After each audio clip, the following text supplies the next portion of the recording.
what sort of reception did you get both from your German captors and the other camp inmates? Well, the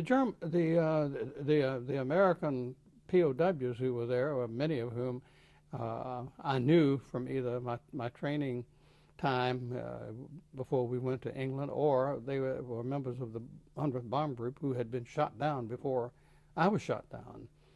And of course, the minute they saw us come in, well, some of them laughed and said, "Well, we've been expecting you. You're finally here," because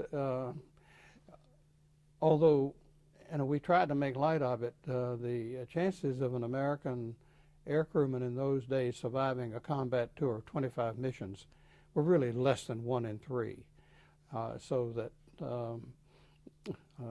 we were all aware that the numbers were against us, and so were they. But the German guards were what you might expect. There were those who took advantage of their superior position to try to intimidate you, although I was never physically beaten. There were others who were just doing their job and were indifferent. And then there was, of course, a third category of those who, in a way, would try to ingratiate themselves with you for one reason or another, probably to try to get information from you.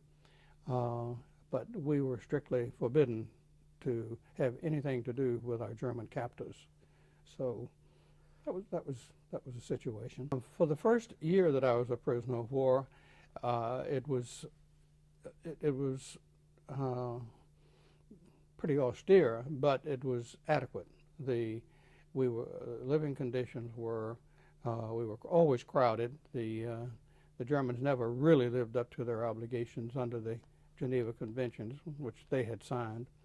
The food was inadequate because we were given a ration equal to the ration that they gave to the lowest person in their economy and society. So our meat ration, for example, I think was 2 ounces of meat a week. So we were always hungry, and they never gave us enough fuel to keep us warm in the winter. So we were usually always cold, certainly in the wintertime. They gave us no clothing of German origin.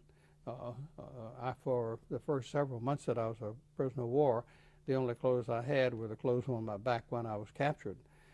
Then later on, through the Red Cross, I got some more clothing, and then my mother was able to send me packages periodically, and I got some clothes from her.